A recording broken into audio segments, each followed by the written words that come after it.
Greg, we so much appreciate your willingness to travel so far to be with us, and Eve, it's been a joy to get to know you. I know we're all looking forward to hearing your presentation this morning, and that would be Encountering God in Jesus of Nazareth. After all the wonderful pictures and information you gave us yesterday, I'm very excited to see how we're going to meet God in Nazareth. Please join me in welcoming back Greg Jenks this morning. Greg?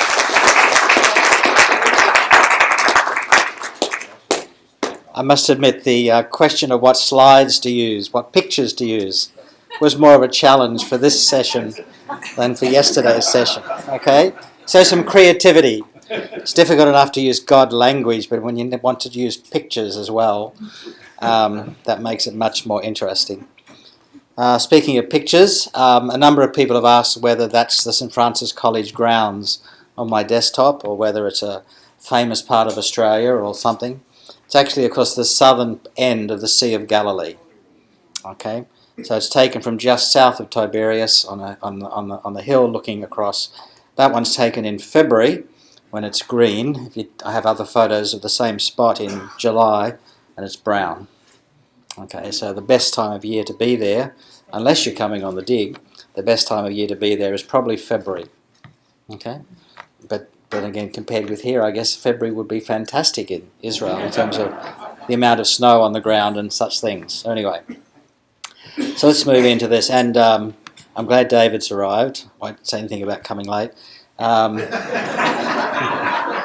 Because this is the session when he'll realise how little this particular biblical scholar knows about what he's talking about, in any case. Okay. So the assignment for today, for this session, is talking about encountering God in Jesus of Nazareth. There's a little bit of background to that, that kind of, this particular topic and this assignment. Some of this material which I'll be using appears, bits of it in the introduction and some other parts of it in the conclusion of the new book, but it was actually written and prepared as a chapter for a book being edited by Nigel Leaves. And Nigel is somebody else you might want to think about actually as a speaker. Despite being British in origins, he's almost got an Australian accent and now speaks proper English. He's also a fellow West Star. He's one of the part-time lecturers at St. Francis College, and he's also on the staff of the Cathedral in Brisbane. And so it's really good to have colleagues from the seminar actually working with me at the seminary as well, which is a great delight.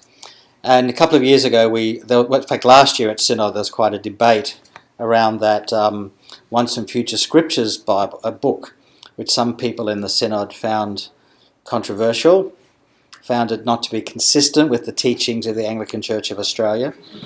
And in my absence at Bethsaida, there was a motion which basically was intended to censure me and also set up a theological investigation into the faculty, at least an investigation into the theological beliefs of the faculty at St. Francis College. The bishop got up and said, "We all know what their beliefs are. They're liberal Catholics. Get over it." That's what we are in this diocese. So the motion was amended to the point where it went through unanimously, which meant it was a meaningless motion, of course. And of course it bumped up sales for the book, which was a great achievement as well. So as a sequel to that, Nigel developed the idea of putting out a second book, which he wanted to call God Encounter. And so a number of us from the college, but also other graduates and clergy around the diocese have contributed in total perhaps 15 or 16 essays around the question of encountering God. And people were given the opportunity to say which topic they'd like to pick up. And I thought, well, the only topic I know anything about, if that, is of course Jesus. So I thought, well, probably everybody's going to want to talk about Jesus, but I'll say, look, if you don't mind, I'll do the Jesus topic, bearing in mind Nigel teaches Christology for us at the seminary. And he didn't want to touch it. So that topic. So I got the Jesus gig in the book, okay? And nobody else wanted to talk about Jesus in a volume on encountering God, which was interesting. So while there probably were less controversial topics and topics less likely to provide fodder for the synod motion this year, I drew the straw to talk about Jesus as a God encounter. And that's a that's an unusual topic for me to be discussing. Okay, I normally stay away from systematics, let alone philosophy, and I just deal with the Bible, a simple Bible Christian. Okay, that's me in a nutshell. All right. So, some personal perspectives. Jesus, of course, is central to my God view and my self view. And I talk a little bit about this in the introduction to the book as well. And in one sense, to be like Jesus or to become more like Jesus is my religion in a nutshell. That's a one-line summary of what my religious faith would be. And that, of course, reflects my formative years, growing up in a very observant, intentional, devout Christian family. If we were in the States, we might have been called disciples of Christ. Because it was Australia, probably more like Canada, we were called churches of Christ. And we were pretty conservative. We were basically fundamentalist evangelicals. We were okay. The Baptists were possibly okay, but everybody else was really beyond the pale. And you certainly would never even set foot in a Catholic church, let alone marry a Catholic woman, as I subsequently did. But my mum's come around and thinks Eve is wonderful. So there you go. So I've experienced life through the lens or through the filter of Christianity and of a particular kind of Christianity, growing up in the Churches of Christ tradition, my early 20s, partway through Bible college, changing horses and becoming an Anglican, and since then, of course, living in that community. That's not to suggest that Christianity is either the only way or the best way to live. It simply is the life that I have, and it's how I see life. So that's just my story. Had I been born in a different time, in a different family, I might well be a person of a different faith perspective. But this is the tradition in which I'm happy to live and hopefully flourish. And so Jesus has been a lifelong interest. I'm an Anglican priest. Somebody eventually worked that out the other day while I was referencing the 39 articles. Again, that's not usual for me, but comes up from time to time.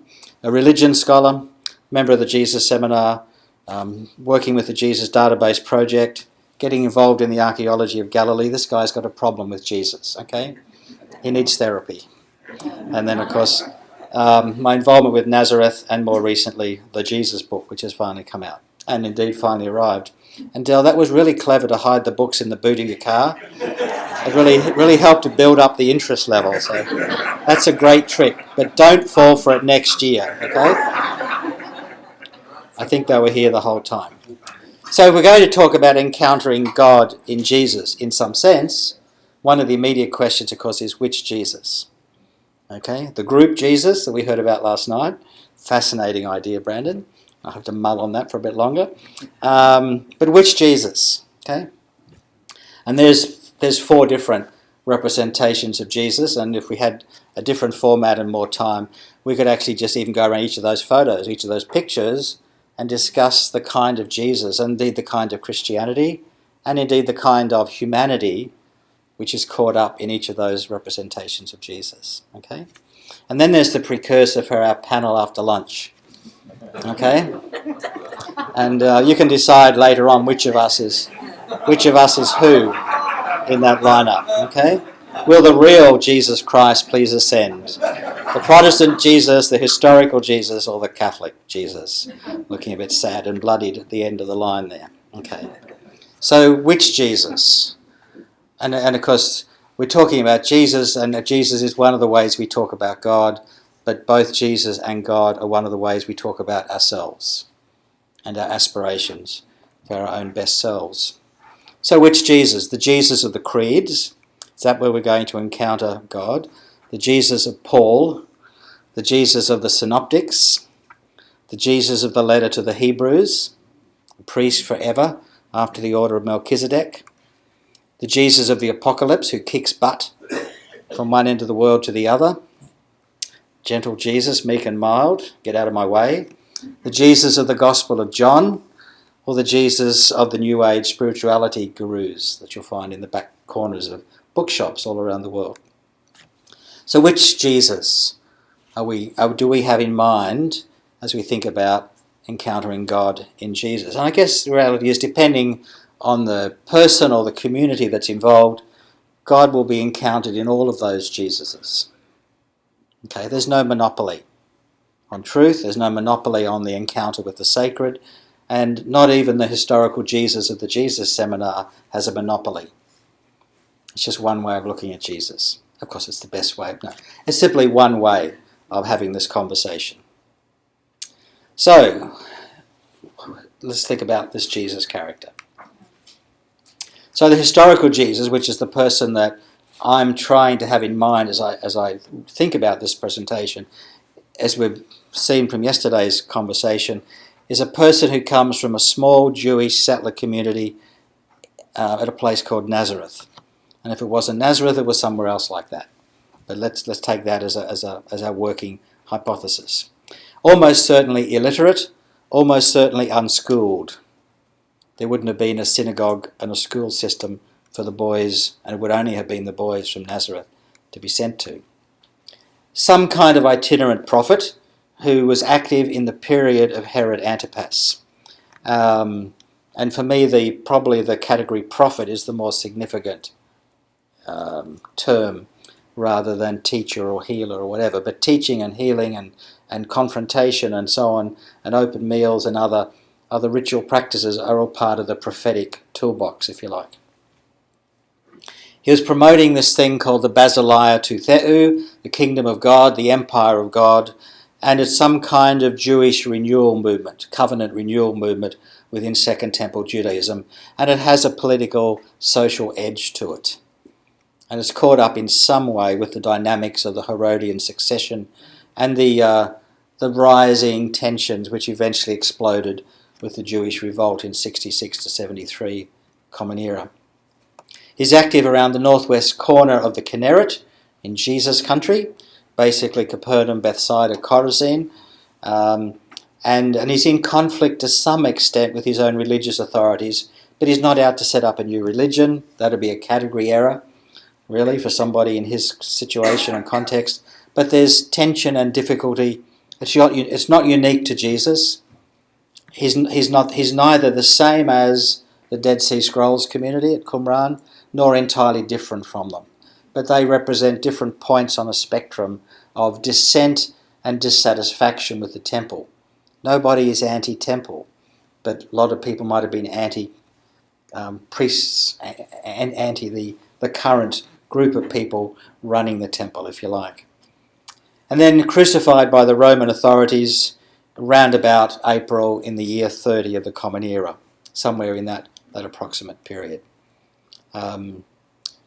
That's a brief thumbnail sketch of the historical Jesus that I've got in mind as we entertain the question, how do we encounter God, or what kind of an encounter with God might we have in the person of Jesus? So let's move to that. And the issue seems to be that, at least from the perspective of the people for whom Jesus mattered, something happened to him after Easter. Now, for 2,000 years, more or less, we've summed that up with the word resurrection. But something happened to Jesus after Easter. Very soon after Easter, and certainly as early as Paul's letters, we find small groups of people saying amazing things about this guy and saying that they had encountered God. This is not their exact words, but affirming that in this person of Jesus, God was at work, and that they were different as a result of their encounter with this person. Now, it's not an individualistic, I'm different, I've given my heart to Jesus, I've been born again. It's not that kind of thing.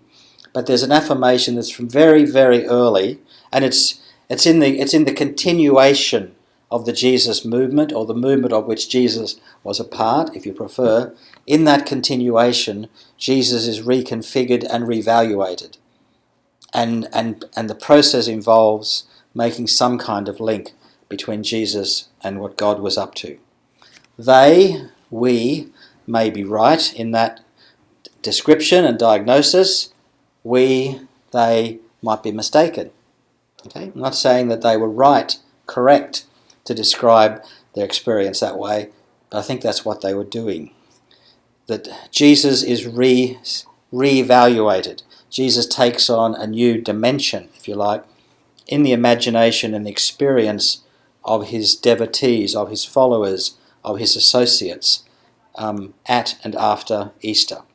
And that's the thing which makes the Jesus movement and different from other renewal movements and groups of discipleship and fellowship and study within Second Temple Judaism. So what we're dealing with here is something being said about Jesus, which is basically saying this is bigger than Lazarus and it's bigger than David. Okay? In other words, it's not just about resurrection. Resurrection is a sideshow, really. Okay? It's not the point that we should be focusing on. And so by putting up that kind of title in that way, I'm inviting us to think about where does resurrection fit in, if at all, and where does the Messiah bit fit in? Because I suspect neither Messiahship nor resurrection are at the heart of the significance of Jesus in terms of the Christian tradition and the encounter with God. So something bigger than David, something different from Lazarus. What's being affirmed about Jesus is not simply that this is a guy who was killed and look, he's alive again. Okay, we've got lots of stories like that, inside the Bible and outside the Bible, but they don't become sons of God. Well, a lot of them do become sons of God, but not in the way we use the phrase son of God with a capital S, okay? So being the beneficiary of some sort of resurrection event does not equate to divinity, okay? It means you're very lucky and God's pulled out all the stops to reverse things for you, but it doesn't change your category. It doesn't take you from human to something other than human. So there's something else being affirmed than simply, inverted commas, the resurrection of Jesus. And there's a lot more at stake than the title Messiah or Christ. There are lots of messiahs, lots of potential messiahs, and a Messiah doesn't have to be crucified, a Messiah doesn't have to be resurrected, and a Messiah is not a divine figure. Messiah will be an agent of God's providence in the history of Israel, but the Messiah is not an encounter with God. So neither the category of Messiahship nor the resurrection, the risen one, neither of those categories, I think, are actually central to what we're talking about in this session. What I think we're talking about, at least what I want to talk about, is to what extent was there a perception of the deep presence of the divine in Jesus? There's something about meeting this person, encountering this person, before or after Easter, which is an encounter with the sacred. Now, of course, to what extent is that something that's unique for Jesus? That's just a footnote and aside at this stage. But to talk about encountering God in Jesus of Nazareth is to talk about the presence of the sacred in this human person, Jesus. Okay? So for Christians, Jesus becomes the human face of God, because that's a phrase from John A.T. Robinson's book in the mid-1970s. And I guess it's a phrase which has captivated me since I first read that book as a theological student, the human face of God. That has one of those things that has just stuck with me through the years. So Paul speaks about God was in Christ reconciling the world to God's own self. Okay? Gospel of John has Jesus affirm, and of course it's the Gospel of John saying this, not Jesus, the Father and I are one. You've seen me, Thomas, you've seen the Father. Okay? So from very early on, the people which with hindsight we identify as the early Christians, although that's not how they would have labelled themselves, they're re-evaluating the significance of Jesus, and they do it in God terms. And it's not simply about resurrection. The resurrection is of interest, but it's almost irrelevant to what becomes of Jesus. So we're talking about God, and you'll notice I've made the choice from this point on to leave out the O and put in an asterisk. That's quite deliberate. God is a problematic term. And when I'm asked from time to time by students, so do you believe that Jesus is the Son of God? I say, well, let's start with the God word and we'll work back from there. Okay? When we've worked out what we mean by God, then we can talk about the Son of bit. and see where we go from there. So God is a problematic term, and using it interchangeably with Jesus doesn't really help clarify what we're talking about, either with respect to Jesus or with respect to God. In its ancient use, of course, a phrase like God, or more particularly Son of God, points to a person of more than normal significance. A hero, an emperor, someone with the power of life and death, somebody who's exercising the prerogatives and the powers that are beyond the ordinary. Okay? So a son of God was somebody who was connected with the upstairs world in a way that most of us are not. So Son of God is more, in a sense, it's more of a statement of category. This is somebody who's beyond our categories, and somebody who belongs in the categories of the gods, the heroes, the big people. Using Son of God language, of course, or the Son of God language, is used alongside of the Son of Adam language, the Son of Man language, and that's an interesting juxtaposition in the Synoptic Gospels especially. Yes, we find talk about Jesus, the Son of God, but the preferred label, at least on the lips of Jesus himself, seems to be Son of Adam, the human one, the one whose fundamental characteristic is that he's one of us rather than one of them. Okay? And whatever else we might want to say about Jesus, it would seem to me, if we lose sight of the humanity of Jesus, we've actually lost the game. It's game over. So using God talk for Jesus is, of course, the language of devotion rather than the language of scientific categorization and description. Okay? It's devotional talk. So let's focus a bit on this Son of Adam, Son of God talk. Paul uses Son of God and Son language for Jesus, as well as Messiah language and resurrection language, but I don't think Paul is mistaking Jesus for God. I don't think he's confusing Jesus and God, but he's recognizing that, or he's affirming that there's something about Jesus which reflects the presence and the purposes and the activity of God. So it's juxtapositioning language rather than substitution language. So he's affirming the divine significance of what Jesus was doing rather than talking about, if you like, the ontological substance of Jesus. There was something about Jesus that for Paul signified God, the God of Israel, the God of the Tanakh, at work among the nations.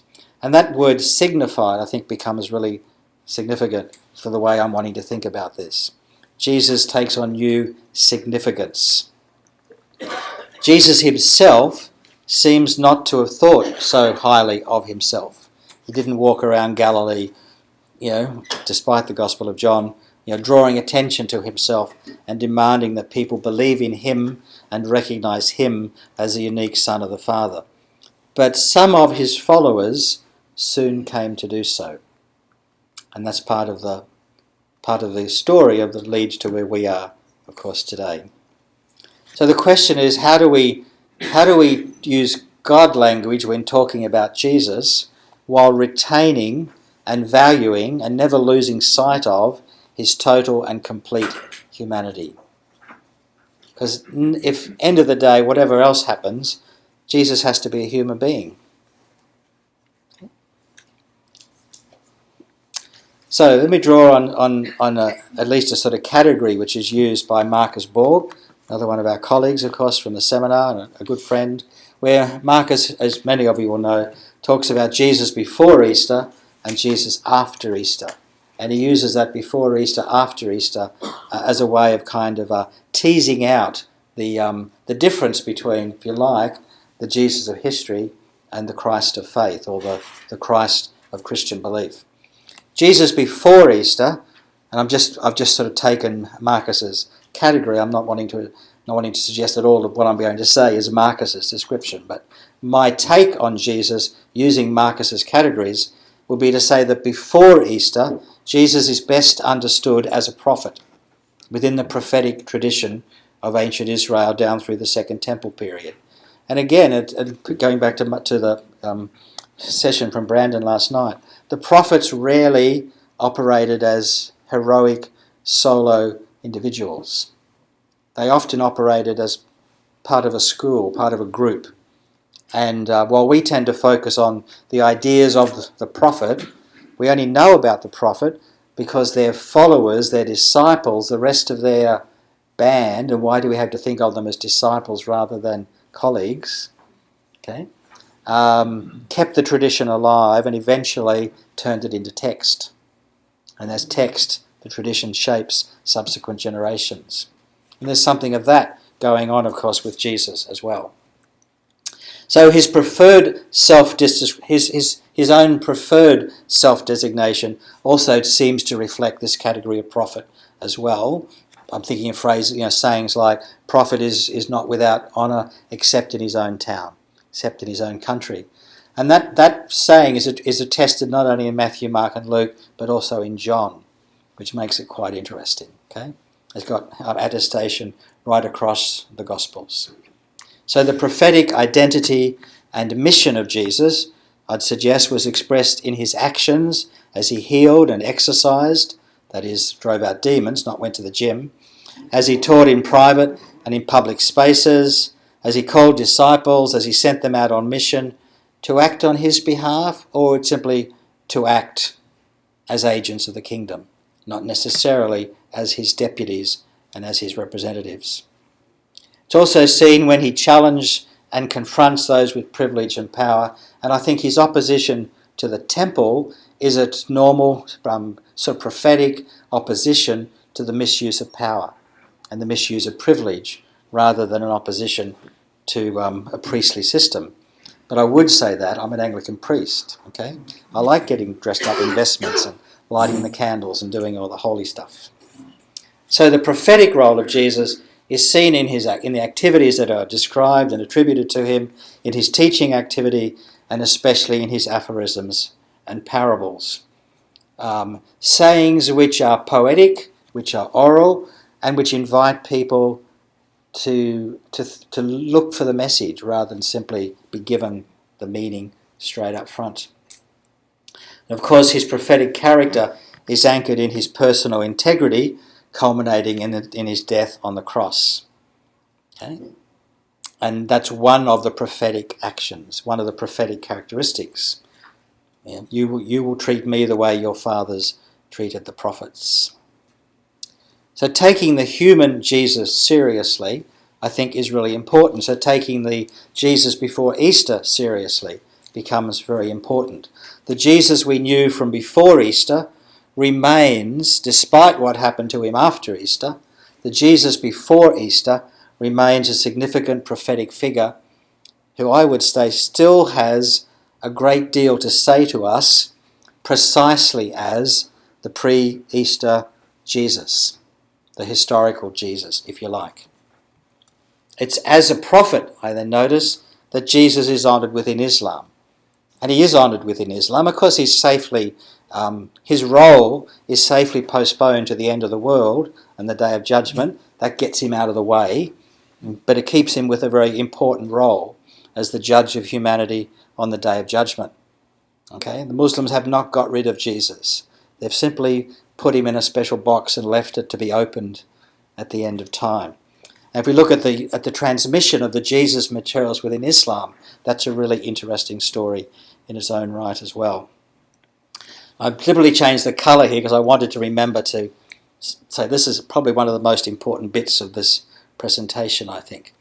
The faithful humanity of Jesus, without any talk of God talk, without any talk of resurrection, okay? Without any of the sort of Christological affirmations made in the creeds. The simple, faithful humanity of Jesus is itself a prophetic act that cuts across the centuries and invites us to get ready for the coming reign of God. And that is enough. Okay? That would be sufficient for me to be a Christian. That's the sort of Albert Schweitzer, the famous last paragraph of Albert Schweitzer's book. His voice comes to us across the sea, calling us, da-da-da-da-da. It's the faithful, radical, in-your-face humanity of Jesus. which is sufficient to build communities of practice around in the 21st century and beyond. But there's more. You want fries? So, Jesus speaks for God, okay? But he speaks for God as a human being. And he doesn't always need to use words. Again, picking up the tradition of St. Francis of Assisi. Preach the gospel continuously, use words if necessary. And that to me is the prophetic ministry of Jesus before Easter. As the faithful Jesus, son of Joseph and Mary, the radical prophet from Nazareth, as that person, Jesus is an icon for everything I would need to be a person of faith and grace. So Jesus, simply as Jesus, the guy from Nazareth, draws us into the missional presence of God. Or as Paul would say, look at this guy, God is at work in this person's life. God was in Christ, reconciling the world to himself. But then there's the story of Jesus after Easter. Now, Easter is not the moment when Jesus becomes God, but it is the moment when people begin to see Jesus differently. So let's tease that out a little bit. Jesus after Easter is a combination of radical transformation and at the same time deep continuity with Jesus of Nazareth. There has to be continuity, and yet there's also some kind of discontinuity and transformation going on. Jesus hasn't changed, okay?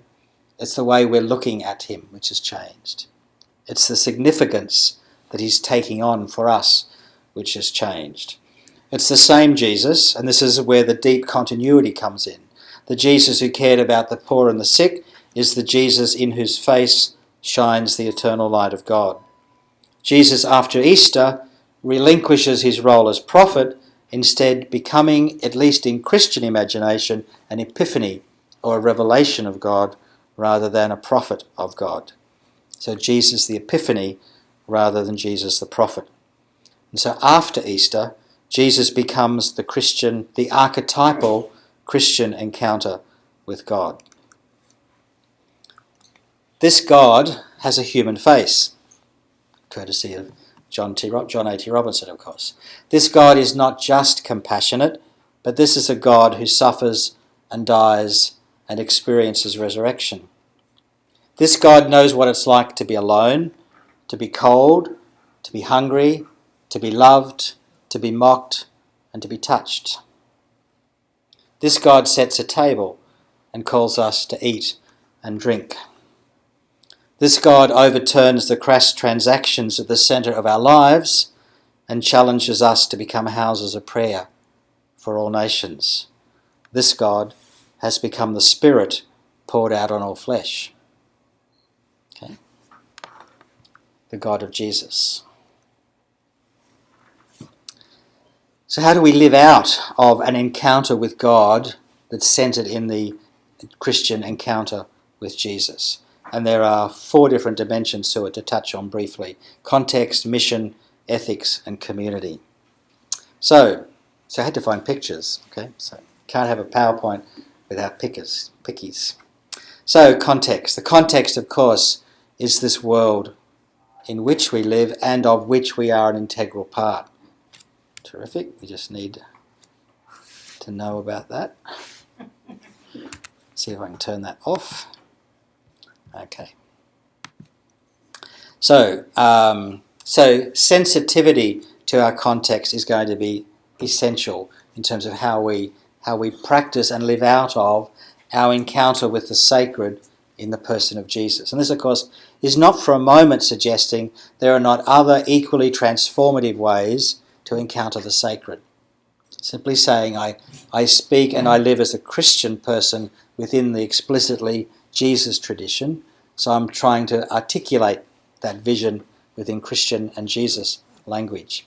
So sensitivity to context, which for me means my context in Australia as an Anglican, as a white European Australian, with all that means in terms of our treatment of the Indigenous peoples and our lack of hospitality to other people who have the temerity to try to come to our country by boat when they don't have Union Jacks flying on the back. clearly they totally misunderstood how it works. So sensitivity to context, sensitivity to the particular place and the people amongst whom I'm trying to live out of that encounter. Sensitivity to time, the ways of responding authentically to what I perceive as God in Christ that might be valid and appropriate now may not be the same as those that were valid or appropriate, assuming they were 200 years ago, 500 years ago, 1500 years ago. Context is not just place and location, but it's also, of course, time and culture. And culture includes, of course, not only our awareness of other cultures and the validity and the grace of other cultures, but also what we're learning from the natural sciences, what we're learning about what it means to be alive, what we're learning from the Human Genome Project and other insights. It's also about relationships, the particular people, the particular communities with which I'm connected, and how do I live out this insight? How do I live out this encounter with the divine within those relationships? And it's going to be particular. And what I mean by adding in that extra adjective there is that it's going to be specific to that set of relationships at that place and in that time. In other words, what may be an appropriate response for me in my particular situation doesn't necessarily mean you have to copy it or I have to copy you. Okay? Each of us is responsible, not individually, but in our own context and relationship, to make it work where we are, not simply to imitate what somebody else has found to work in their context, in their situation. So paying attention to context and learning to live with diversity and variety, escaping the tyranny of uniformity, is certainly going to be part of it. Then there's the question of mission.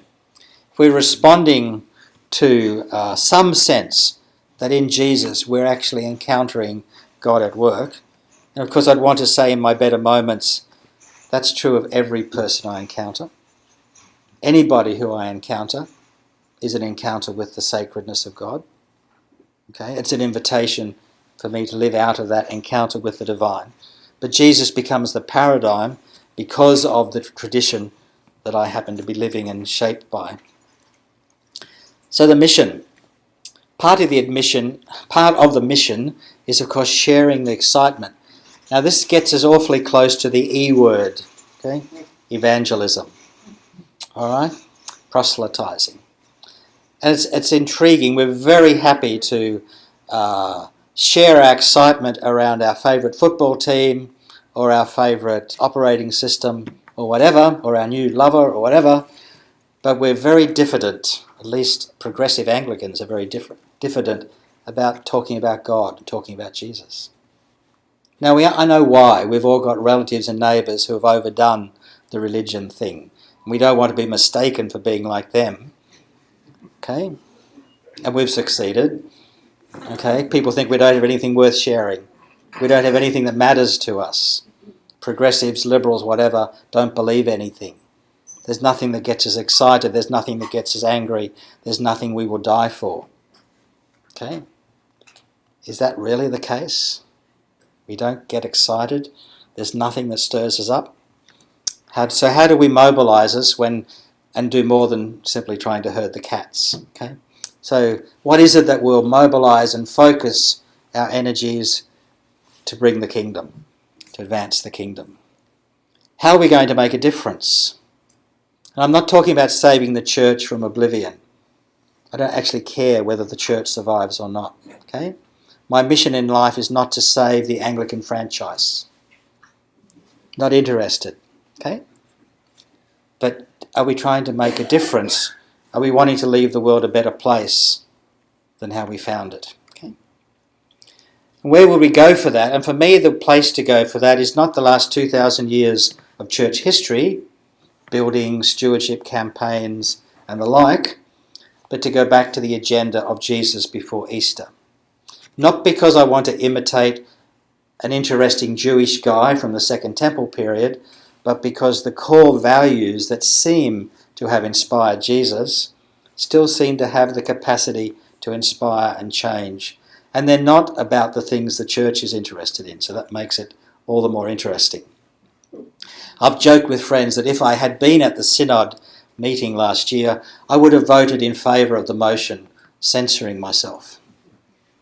Okay?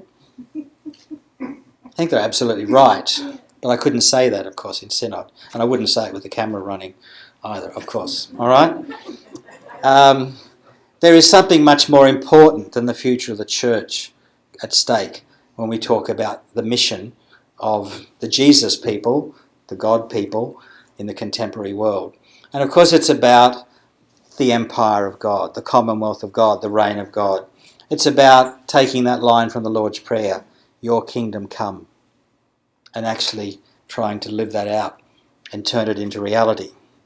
And probably the best summary of it actually comes from the Tanakh, from the Old Testament, Micah chapter 6 verse 8. What does the Lord require of you but to do justice, to love kindness, and to walk humbly with God? So the last category I want to mention was community. So we've got a sense of paying attention to context, having something that we care enough about that we're going to get involved and roll our sleeves up and actually make a difference.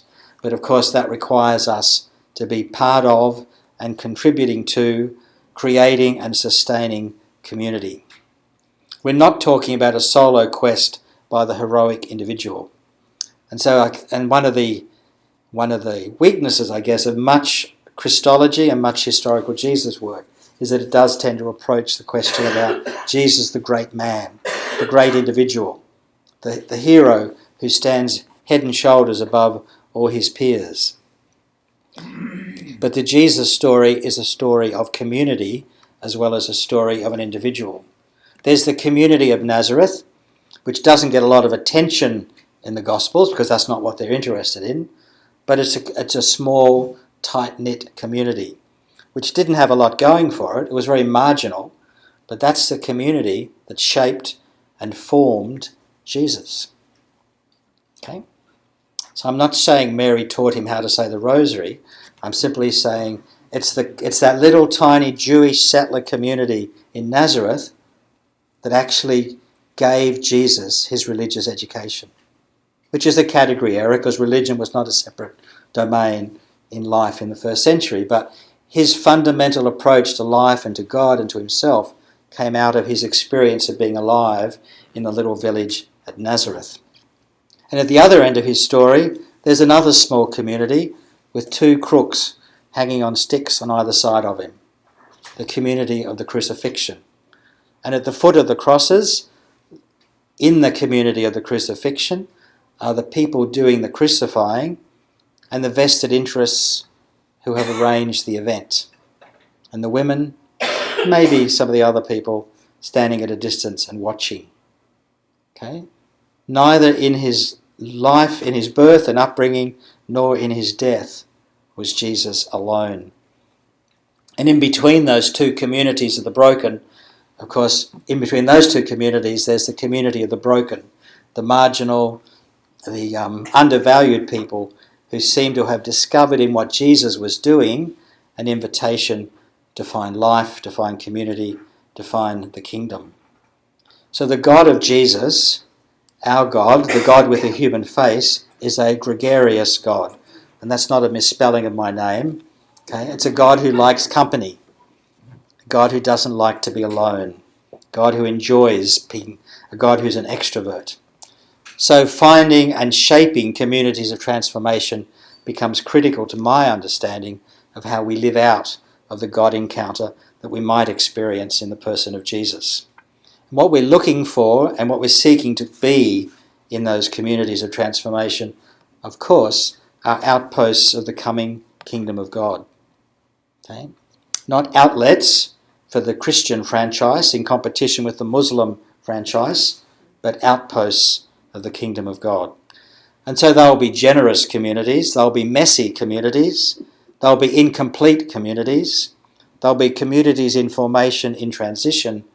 They're the kind of communities I want to belong to as a person, and they're the kind of communities I want to serve as a priest. And I think they're the kind of communities God likes to hang out with as well. Okay, let's take some conversation.